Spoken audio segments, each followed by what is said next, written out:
to another episode of Happiness. My name is Vasudha and I can't wait to get today's jam-packed show started. Today's episode is the second of the two-part topic on leadership. In our last episode, we spoke to Vinay Sharma, who started this journey on discovering the link between leadership and happiness. And today, we're extremely fortunate to have another guest on this show who will continue talking about this topic and whom I can't wait to introduce you all to. I wouldn't be surprised if you know him already, but I wouldn't miss this chance to have the pleasure of reintroducing him to those who already know him. So here we go. Our guest is a well-rounded individual, born as a third-generation South African. He was a social activist whilst he was studying at university, not afraid to voice his opinion on old South Africa that is now the past. Now settled in Melbourne, he has over 25 years of experience in senior management, sales management, and leadership roles at many blue-chip companies in South Africa, New Zealand, and Australia. He is the founder and managing director of Mind Modelling, a training and coaching company that is constantly transforming the lives of innumerable individuals and businesses around the world. A father of three, he says that his family inspires him the most through right living and honesty. Please welcome to the show, Nason Naidoo. Welcome, Nason. Thank you. I'm very happy to be here today. It's an absolute pleasure to have you on show. Great. So some hard-hitting questions today. But before I start my rampage of questions, please tell us a little bit about mind modeling, because I get a feeling it's a packaged version of what we will be discussing today. So it might just be the key ingredient in setting the theme. Let me take you back 3.5 years ago, where I did a lot of deep introspection about my life and the mission of my life and the life I wanted to lead, including that legacy. When I looked about my God-given talent, I realized helping others through using the existing skill set that I have was where I wanted to go. Lo and behold, mind modeling was born from that, and the three pillars to mind modeling, if I might share that quickly with you. For one, we help through coaching and executive work, help leaders to realize their true potential and their talent. And that manifests through executive coaching and training. We have another pillar to our business called the corporate part of it, and that's corporate training. And then, of course, there's the third piece to our work, which is around psychometric testing and personality profiling. Born or raised? It's an interesting question. Do you think at varying levels we're all leaders or role models in our own right? In my opinion, and from what I see in my daily life and my daily work, each one of us has the leader within. So firstly, and I'm sure you can pick up on that I subscribe to the nature theory. I've seen numerous examples and case studies where siblings taken from birth and separated at birth, I should say, exposed to different circumstances and different environments, and they've turned out quite differently in terms of how they've dealt with the opportunities and the challenges that life's thrown them.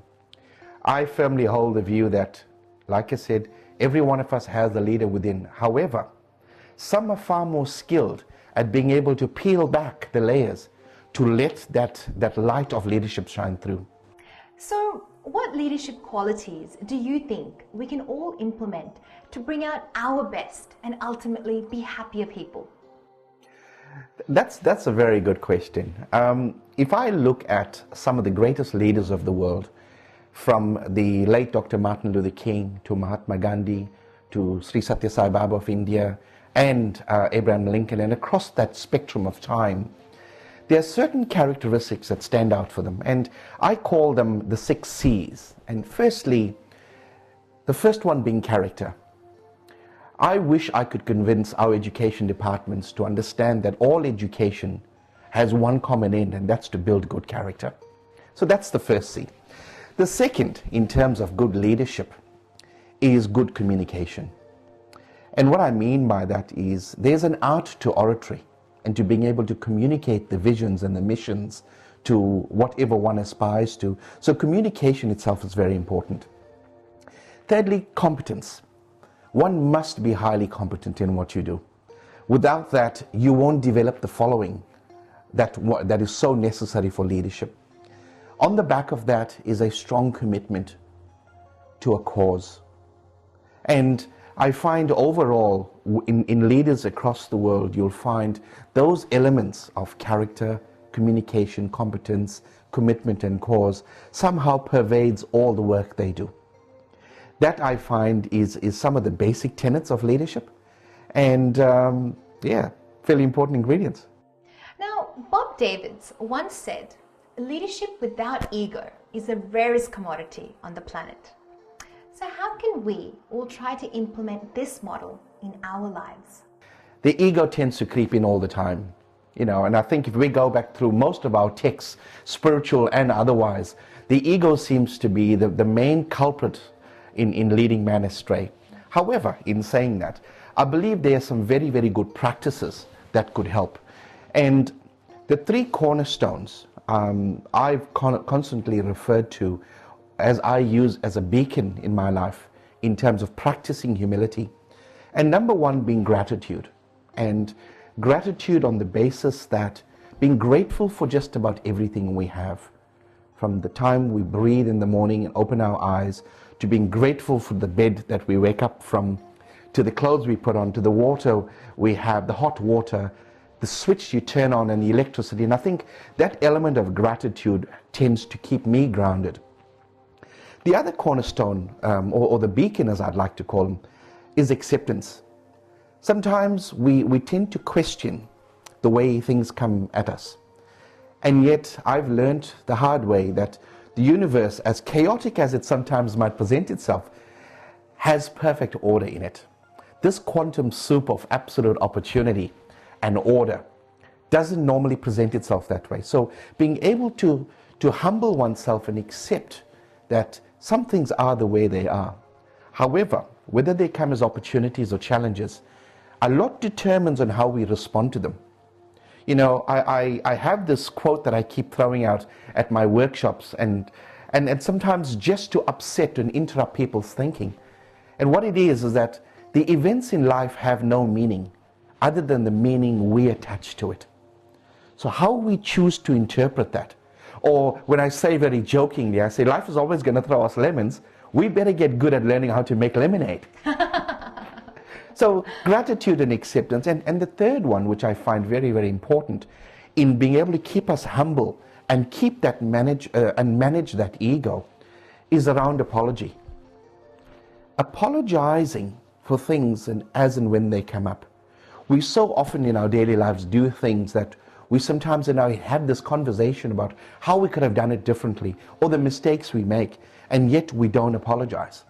So the three cornerstones that I constantly refer to around gratitude, acceptance, and apology, and I find when I can stay in that zone, that tends to manage my ego very well. Now, I'm sure you'll talk to many leaders around the world and each will have their own around what they do, but you're right, it's a very, very rare commodity to lead without ego.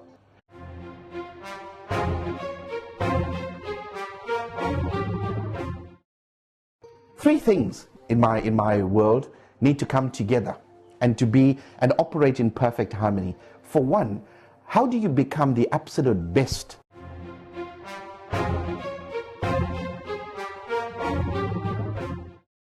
Now, I understand that you studied drama at university. So what is your opinion on the saying, fake it till you make it, in terms of trying to be your ideal self? Vasudha, I normally get a laugh from my children, particularly when they talk about my drama days, and that was good training for me back in South Africa, especially in being able to train around the art of communication. Fake it till you make it has negative connotations, and I hear the sense of negativity when I share that with people. However, here's my thoughts on that. You see, it was the late Mahatma Gandhi who said, be the change you'd like to see in the world. What I understood from that was the fact that when you start to behave in the manner in which you'd like to be, certain things happen. Now, I'll get a little bit abstract for a minute. You see, the world itself, this universe, as I said earlier on, is a quantum soup of opportunities. So what we tend to do when we have a thought is we lock into a particular thought in this quantum soup and we'd say, I want to do that, or I want to be that thing. But that's a very cranial activity. What then happens, I find, is that when you start to infuse emotion with a thought, what you start to get then is a belief system that tends to emanate from that. For those Hindu viewers we have out there who might connect with this, it refers to the heart chakra. And from the heart chakra, when you can develop a belief system, what then happens is that you create an electrical and magnetic force field that helps to manifest that thought infused with the emotion. So the concept of fake it till you make it, for me, I understand that as try to behave in the way you would like to be. Call that faking if you want to. But what's happening then is you're pulling on all the positive attributes of that thing or that behavior that you'd like to achieve. And through that process of what you conceive in your mind and believe in your heart, you can achieve with your hands. That's the way I interpret that. And if I may ask, what sort of tools would you use in trying to fake it till you make it, such as you've got the visualization and all? Is that what we're talking about? Absolutely, absolutely. You see, neuroscience today makes a lot of reference to visualization, seeing that you'd mentioned that. Visualization itself is one of the strongest faculties we have.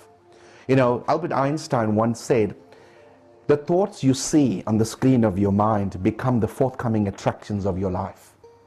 And what I understood from that is that unless you can see the thought in your mind or to visualize that in your mind, you see the subconscious, seeing that we're talking a little bit about neuroscience, the subconscious works on a very interesting level. It doesn't discriminate right or wrong, black or white, truth or untruth. The subconscious mind believes whatever you imprint on it. I use the metaphor for a computer. You know, your conscious mind might very superficially look like the box, the shiny box we have on the outside, but it's the CPU, that's the subconscious. And whatever you put into it will determine what you get out of it. So that concept of what you conceive in your head and believe in your heart you will materialize in the world goes very strongly to that concept. When I coach in the career space, when people ask me, listen, how do I find my ideal career? Three things in my world need to come together and to be and operate in perfect harmony. For one, how do you become the absolute best at what you think you could be? Second, what are you absolutely passionate about? And thirdly, and I say this very lightly, but there's got to be the economics to it. You've got to have the economic factor to it to make sure you can pay your bills. Because you can be absolutely good at what you do, highly passionate at what you do, but if you can't pay your bills, happiness can very quickly go out the door. Oh, absolutely. So some of those tools are around being able to visualize. I'll go back to my earlier comments around the thought, call the goal the thought. But it's when you bring the emotion and marry it with the thought that you get the belief system. That's where the electronic and magnetic force fields kick in to create that reality. So when we help individuals to achieve their goals or to set those goals, a very strong tool I use is called strategic visioning. That's helping individuals to believe that they've already achieved the goals now. And we talked earlier on about the subconscious mind. The subconscious mind doesn't understand the future. It doesn't understand the past. It works in the present. So does this universe, in my opinion. So to fake it till you make it means you've got to start believing that you already exist in that time space. Now I'm just going to pick up on one of the points that you mentioned. You said you need to attach emotion to it. Yes. Now sometimes attaching too much emotion could lead to desperation. Yes. And with desperation, you're obviously showing a lack of it. And that can also disturb the frequency, that sort of, as we talked about, you've got to have the right frequency there to be able to attract it into your life and manifest it. Mm-hmm. Again, another challenge. How do we overcome something like that? Because that will disturb our happiness. Yes. And here again, I go back to my experience and my own growth and my own journey. What I found is that whilst I often would attach my emotion to the desire of a goal, the desire of an outcome, the trick is not to attach yourself emotionally to the outcome. And I think there's a big distinction there, because there comes a point when you can do only so much with the right emotion, the right intention, the right goal setting, visualization, etc. But once you've done your best, You have to leave it to other forces at play. It's when we become attached to the outcome that I see individuals get caught up into an emotional quagmire. So the practice there would be, have the emotion towards the desire and the intention towards a goal, but once you've done your best, don't attach to the outcome, if that makes sense. And that's the point where you surrender. Absolutely, absolutely.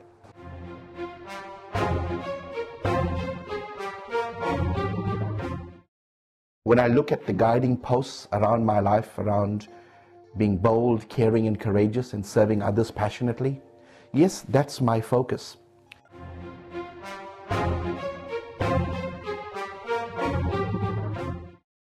Researchers on several great leaders over the generations have often displayed 3 questions, if answered with an affirmative answer, seem to have an overwhelming contribution towards their success and entail happiness. And the 3 questions are, firstly, is a life you are living now the legacy you wish to leave behind? Second, do you know your focus? And third, do you know who you are and where you're going? I'd love to hear how you interpret the above. I love that question, those questions, because I've had them asked of me before. And I can truly tell you the answer is affirmative to all 3. You know, in my workshops, one of the things we do is I get my participants to write their eulogies. Now, where that comes from is actually a principle I read by the late Dr. Stephen Covey, who talks about start with the end in mind. And I thought it'll be a wonderful opportunity if we can start off our lives writing out the eulogy. And I wrote my eulogy in terms of how I'd like to be remembered. And that was the biggest catalyst to me exiting a corporate life to do the work I do right now. When I look at the guiding posts around my life, around being bold, caring and courageous and serving others passionately, yes, that's my focus. When I ask myself as to who I am, and that's a very interesting topic and I have great fun with it. You know, I ask some of the participants and I'll say, so tell me, who are you? And I typically get, well, I'm Sam, I'm Joe, I'm Mary, I'm Vasudha. And I'd say, but that's a label someone gave you when you were born. You know, your mom and dad wrote something on a little tab and stuck to your ankle or to your wrist, and they could have called you dog, cat, India, Paris, North, as we saw a child who, Kanye West's daughter, I believe is called North. So are you then really that label that you were given? And that journey into who I am, which I play out in some of our workshops, then leads people to say, okay, so I'm not that label, but I am a presenter, I'm an HR consultant. And then to have a bit more fun, and I say, but that's a function in which you perform. So now tell me, if you are not the label someone gave you or the function you perform, who are you? You know, Shakespeare in his play, As You Like It, Act 5, he talks about all the world's a stage and the men and women merely players. So the challenge for us is that if we continuously role-playing all through our day and all through our lives, how then do we know who our true authentic self is? Where that's led me to, so that on a very personal level, I'll share with you, I've come to believe that and to know that at my absolute core, I'm a spiritual being having this physical experience. And when I keep connecting to that, that then helps me to refocus, to realign with how I would like to live this life, the legacy I'd like to leave, because then every single day becomes one where you live as though it was your last. I have no guarantee that I'll wake up tomorrow morning or have the friends or to interact with you ever again. But if we live it today, then the question is, within the next 24 hours, how would I like to live this life? What is the legacy I'd like to leave if this was all the 24 hours I had?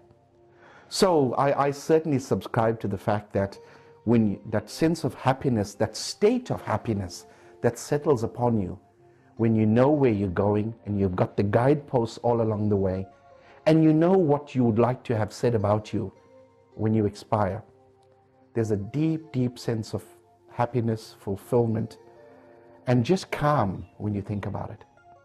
And that would help, of course, in any scenario. That's whether you're in the corporate world, whether you're personal level, anything really.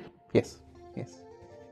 Now, one way to keep the recipients of your leadership happy is by giving them an opportunity to grow and expand their strengths and innate personality types. And to add to that, another critical factor is how you choose to manage or lead your employee.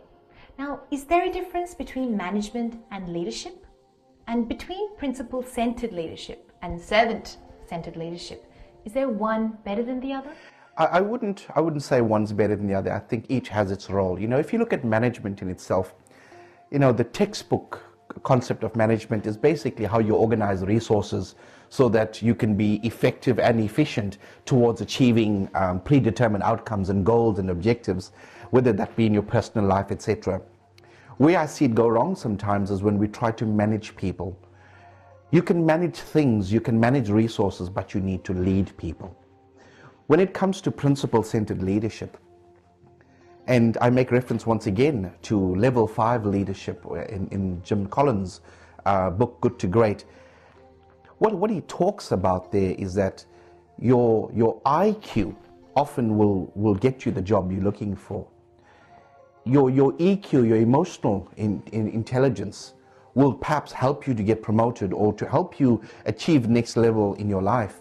But it is that sense of your spiritual quotient, that SQ or spiritual intelligence, that has to it the attributes around principles, around values, that will make you a good leader.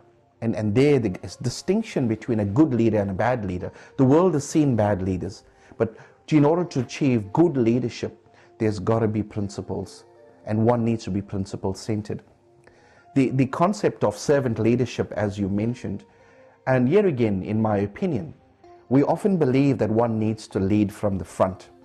And yet I think when you look at nature, and you look at a chicken, a mother hen with her chicks, there's a sense of leadership in how she leads them, because she leads from behind. She creates a barrier, a protective barrier for her little chicks to run forth and achieve their greatness and their growth. So for me, first, servant leadership doesn't necessarily mean you need to lead from the front. You could lead from behind, but it's that sense of being grateful that you've been given the opportunity. And when you look at that from a humble perspective, that you have the opportunity and been given the privilege to lead others, that comes with huge responsibility. And that's where, for me, servant leadership is the new age leadership. Wow, what do I say? One last thing. Is there any message that you would like to give to our viewers? Vasudha, firstly, thank you very much. It's been a privilege and an honor to be with you today. On one of the ancient temples in Greece, there is inscribed just 3 words, and those words are know thyself. If we could each spend time and energy and effort to know ourselves, our true authentic selves, I think then happiness will just bubble. We'll be eternally happy and blissful. 2 very inspiring leaders, an enjoyable adventure, many interesting views packed with some serious advice. And that was a series of episodes on the topic leadership. I'm sure all our viewers will agree. Both Vinay and Nathan have given us something to take back or reminded us of something that we already knew to implement in our lives. At the end of the day, whether we find ourselves in a managerial role, a regular staff member, the head of the family, a community, or simply ourselves, we must all remember that to a great extent, we're all leaders and that someone, somewhere is always watching us, perhaps even being inspired by us, whether we know it or not. So follow the watch principle. Watch your word, actions, thoughts, character, and heart. If we all do this, we will all lead like lions, and in doing so, make the world a happier place. Thank you for joining me. I'll see you next time. Till then, that was leadership in a nutshell.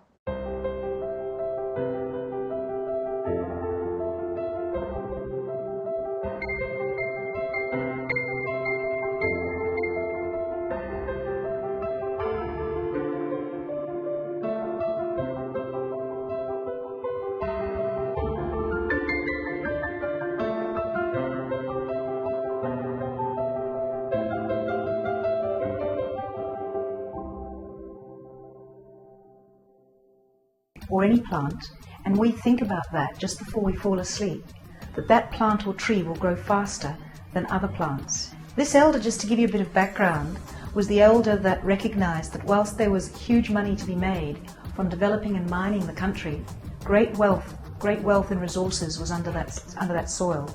He recognized that it was more important to preserve the land intact for future generations. And one of the things that he taught us was that even if you cut a tree